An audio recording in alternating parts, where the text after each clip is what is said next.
इमाम आज़म अबू हनीफा के एक शागिर्द गुजरे इमाम मोहम्मद रहमतुल्लाह अलैह। सूरत बड़े थे, कुछ खूबसूरत थे, कुछ सोना, कुछ मुंह दा मिठा, कुछ प्यारे बड़े थे, कुछ उनका अंदाज ये था कि नफासत पसंद बड़े थे, बड़े नफीस थे। निकलते थे तो तन्हा नहीं निकलते थे। एक दफा बगदाद में तशरीफ लाए तो बगदाद से उन्होंने एक बस्ती और में जाना था, तो वहाँ यहूदियों और ईसाइयों का बड़ा गलबा था। इमाम मोहम्मद रहमतुल्लाह अलैह फरमाने लगे यहूदियों ईसाइयों के बीच से गुजरना है तो कोई यही न समझे कि उनके तो पल्ले कुछ नहीं। कहने लगे सोने घोड़े लाओ अरबी नस्ल के। 30 शागिर्द साथ थे, उनको भी साथ तैयार किया। अरबी नस्ल के 30 घोड़े और 30 शागिर्द को कहा भी दस्तारे दराना ऊंची बांधना, तो दस्तारे भी बांधी उन्होंने कुल्ले वाली बड़ी खूबसूरत। शागिर्दों को भी जुब्बे पहनाए, खुद भी जुब्बा पहना, सफेद रंग की आला नस्ल की घोड़ी आगे आगे 30-32 शागिर्द। और जब आप गुजरे ना बगदाद के आगे उस इलाके से, यहाँ यहूदी ईसाइयों की भी कसरत थी। औरतों की आदत होती थी पुराने जमाने में मेहमान देखने के लिए छतों पे चढ़ जाती, कुछ अपने दरवाजे पे खड़ी हो जाती, कुछ देखती खिड़कियों में से कि गुजर रहा है कोई मेहमान। तो यहूदियों की ईसाइयों की बहुत सारी औरतें छतों पे चढ़ गईं। मुसलमान नारे लगाने लगे इमाम मोहम्मद आ गए, इमाम मोहम्मद आ गए। कुछ पहले ही बड़े हसीन थे, पहले ही बड़े खूबसूरत थे, कुछ हुजूर की सुन्नत का नूर चढ़ा हुआ था, कुछ दाएं बाएं शागिर्द थे, फूलों की पत्तियां गिर रही थी। तो जब मोहम्मद मोहम्मद के नारे लगने लगे ना, तो उन औरतों ने इमाम मोहम्मद का जलवा देखा। देखा देखी काम क्या शुरू हुआ, एक ने देखा तो इतनी महव हुई, उसने कलमा पढ़ना शुरू कर दिया। उससे कलमा सुन के तो दूसरी ने भी पढ़ा, तीसरी ने भी पढ़ा, चौथी ने भी पढ़ा। बीबियां बुलंद आवाज से मुसलमान होने लगी। उनको देखा देखी मर्द भी पढ़ने लगे। ढेर सारे यहूदी ईसाई मुसलमान हो गए। मुसलमान उनसे कहने लगा तुम्हें गलती लग गई है, ये हमारे नबी मोहम्मद नहीं। मियाँ साहब का नाम मोहम्मद था ना, तो कश्मीर के लोग कहने लगे शायद वहाँ के हिंदू सिख वहाँ के जो थे कश्मीर के, वो कहने लगे शायद वही मोहम्मद है। तो फरमाने लगे ते बंदा ठग जे लोगो, मैं ते बंदा चोर खलकत कलमा पढ़ दी ओ मोहम्मद हो।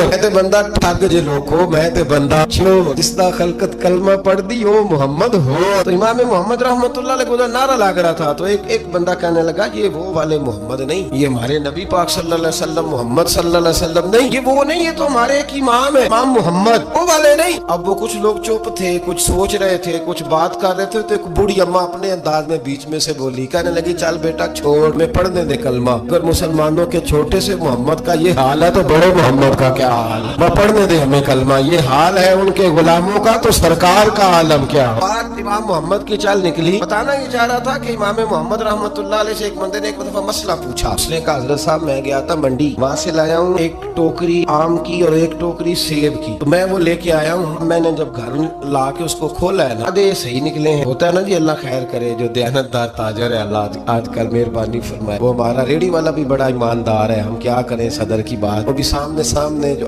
तगड़े तगड़े होते हैं उसने आगे लगाए होते, और जो थोड़े से निकम्मे होते हैं वो अंदर वाली साइड पे दीवार के अंदर रखे होते। क्या किया जाए। कहा हुजूर मैंने वो जो खोली है ना पेटी, वो टोकरी जब मैंने खोली है तो ऊपर ऊपर तो आम और सेब ठीक थे, तो अंदर गले सड़े। अब मेरे लिए हुक्म क्या है। अब फरमाने लगे भी मसला शरी है कि रखने हैं तो सारे रख, वापस करने हैं तो सारे का। नहीं हो सकता कि तू सही सही रख ले और गले सड़े। तो ये मसला इमाम मोहम्मद बता के तो रोने लग गए। बंदा कहने लगा हुजूर मसला बताया है आपने, तो फिका का एक मसला है सादा सा कि हजरत अब क्या करना है, तो रोने वाली कौन सी बात है। तो फरमाने लगे ये तुझे मसला बता के ना जो कुछ और याद आ गया। आपको क्या याद आया। फरमाने लगे मैं भी अर्ज करूंगा मौला इमाम आजम के पास बैठा हूँ, मारूफ करखी सिरी सकती जुनैद बगदादी, इन सारे दरवेशों के पास रहा हूँ। मैं भी बैठा होता था उस महफिल में जिसमें ये होते थे, अगर जन्नत में भेजने हैं तो सारे भेज। ये नहीं हो सकता कि गले सड़े इधर फेंक दे और अच्छे अच्छे उठा के ले जाए। हम सारे मुस्तफा का कलमा पढ़ने वाले, सबको कहा या अय्युहल्लज़ीना आमनू, हम सब का इकट्ठा ना। लोगों की जो मोहब्बत है ना वो फायदा देगी। लेकिन हमारे यहाँ ना करामते, मेरे जैसा शख्स जब भी करामत सुनाता है कहता मेरे हजरत साहब का मुझसे बड़ा प्यार। भाई वो तो प्यार करेंगे ही, वो तो बरखा है। तू बता तेरे अपने दिल का हाल क्या है, तू अपनी बात कर अपनी, तू बता तेरे अंदर की कैफियत क्या है। इसलिए कि तेरे काम जो आएगी वो तेरी मोहब्बत आएगी। हजरत हरम बिन हयान रहमतुल्लाह ताला अलैह फरमाते मैं हजरत अवैस करनी को ढूंढने चल पड़ा। ढूंढने भी उसे निकला जिसे किसी ने नहीं ढूंढा और जो कभी किसी को नहीं मिले। हजरत अवैस करनी, ये फिक्रा किसी दरवेश ने ना हजरत अवैस करनी के लिए कहा। ये फिक्रा पूरा फेटू नहीं पे आता, असी किसी दे कुछ नहीं जलाते, ना कोई साडा दर्दी, कोई जराना नहीं, कोई दोस्ताना नहीं। हजरत वैसे करनी का मजार भी कन्फर्म नहीं कि किधर, अपना जो है अंदाज सारे जमाने से अलहदा करके रखा उन्होंने, अलग थलग। हजरत ख्वाजा वैस करनी को ढूंढते ढूंढते करन गया, धर्म भी नहीं। ये दादा साहब ने इसको लिखा है। फरमाते मैं गया तो मुझे लोगों ने कहा वो तो आज करने चले गए। कहते जब मैं मक्के गया तो मैंने लोगों से पूछा वैस करनी आए थे, कहने लगे हम तो नहीं जानते। तो मेरे जैसे लोग होते हैं ना, जिनकी तस्वीरें ज्यादा निकलती हैं, तो जिनकी वीडियो ज्यादा होती है तो लोग ज्यादा जानने लगते हैं, वरना रब करीम के बंदे तो छुपे हुए चक्कर में पड़े ही नहीं। कौन है वैस करनी, انہوں نے کہا کہ حضرت اویس کرنی چہرے پر برس کے داغ ہے, زور سا وجود ہے, زیادہ گھنی نہیں. جب حالات بتائے تو کہنے لگے اس طرح کا ایک شخص آیا تھا, اس نے طواف کیا تھا. پہلے بھی دنیا کرتی ہے, پر جب اس نے کیا ہے نا, اس کے طواف نے وہ خود بھی رویا ہے اور بھی بڑے روئے ہیں. وہ جب حجر اسود پہ آیا ہے تو رنگ بدلتا دیکھا ہے. وہ کدھر گئے کہنے لگے پورا نہیں پتا, اتنا ضرور خبر ہے کہ ان کے انداز بتاتے تھے کہ اب مدینے جائیں گے. جناب حرم بن حیان کہتے ہیں پھر میں مدینے گیا, میں خواجہ اویس کو ڈھونڈا. میں نے کہا یار میں نے حضرت خواجہ اویس کرنی کو ملنا ہے, کسی نے بتایا ہے کہ وہ مدینہ شریف آئے. تو لوگ کہنے لگے ہم نہیں جانتے وہ کون. لیکن نا دنیا جان گئی, دنیا میں بڑا کچھ ہو گیا, نیم لوگ جاننے لگے, ہوٹلوں پہ پہچاننے لگے, سڑکوں پہ پہچاننے لگے. لیکن بات تو یہ ہے کہ جن کو پہچاننا چاہیے اور وہ پہچان لیں پھر تو بڑی بات ہے. لیکن اگر وہاں ہی پہچان نہ ہو سکے پھر تو معاملہ بڑا الگ سا ہے نا. حضرت خواجہ اویس کرنی کے بارے میں پوچھا تو مدینہ شریف کے زائرین اور وہاں کے مقامی لوگ بھی کہنے لگے کوئی نہیں پتا, نہیں جانتے, ملے ہی نہیں. باریک سا وجود ہے, پرانا سا لباس ہے, برس کے داغ ہے, چہرے پہ داڑھی زیادہ گھنی نہیں, کسی کو پاس نہیں بٹھاتے. پھر ایک جملہ اور کہا, سنا ہے روتے ہیں تو بڑے درد سے روتے, سنا ہے بھیگی رہتی ہیں پلکیں, ایک باری میری آنکھیاں تو انہوں نے اتھرو پونجے سن, ہن چسکا پہ گیا رونے دا, ہر ویلے یا ہو زاری ہے. کہتے ہیں کہ وہ اس طرح کی اس کی کیفیت ہے. کہتے ہیں میں نے کہا یار وہی تو اویس کرنی تھے, کدھر گئے؟ کہنے لگے کوئی خبر نہیں. جب وہ آئے ہیں تو ان کے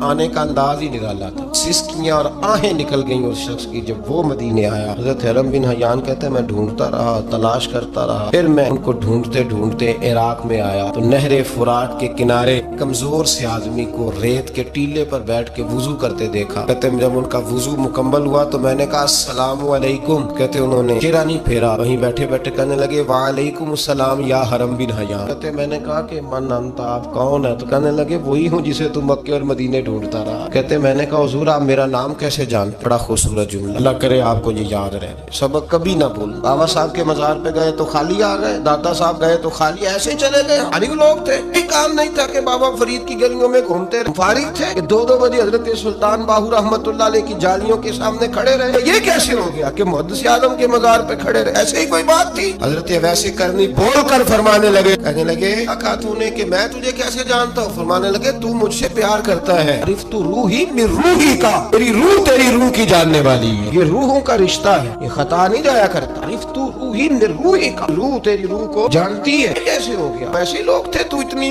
جگہ مجھے تلاش کر آیا اور میں تجھے جانوں نہ, یہ کیسے ہو سکتا ہے؟ یہ کیسے ممکن ہے؟ ڈھونڈتا رہا گلی گلی, میں کہوں میں تجھے جانتا نہیں. فرمایا حرم بن حیان میں, ہاں میں دعا کرتا ہوں اللہ کی بارگاہ میں کہ رب کریم مجھے اور تجھے جنت میں اکٹھا کر دے. جب انہوں نے یہ دعا کی تو وہ چل پڑے. میں نے کہا حضور کہاں جا رہے ہیں؟ فرمانے لگے میرا پیچھا نہ کر, میں کسی اور منزل کا مسافر ہوں. جس رستے میں چل رہا ہوں نا ان منزلوں پہ ساتھ نہیں کسی کو لیا جاتا, میری اپنی ذاتی منزل ہے. اس میں پاؤں پہ چھالے ذرا سخت ہوتے ہیں, ہر آدمی کا نہیں یہاں چلنا, تو مجھے تنہا رہنے دے اور مجھے اپنی مرضی سے چلنے دے. کہتے میں نے منت کی تو کہنے لگے بس تو نے جدوجہد بڑی کی تھی تو تیرے ساتھ ملاقات کر لی, یہ پہچان لیا, تیرے ساتھ بات کر لی, ورنہ میں کہہ چکا ہوں اسی کسے دے کچھ نہیں لگ دے. اسی لیے میں نے حضرت غالباً امام شورانی رحمت اللہ علیہ کے حوالے سے پڑھا ہے کہ قیامت کے دن جب حضرت ویسے کرنی جنت میں جائیں گے تو ممکن ہے اس وقت بھی لوگوں کو دیدار نہ کرایا جائے, بلکہ امام شورانی کہتے ہیں اللہ 70,000 فرشتے ان کی شکل کے پیدا فرمائے گا, ان کے جھرمٹ کے اندر چھپا کے انہیں جنت میں داخل کرے گا. ملاقات کس سے ہوگی؟ صرف انہی سے ہوگی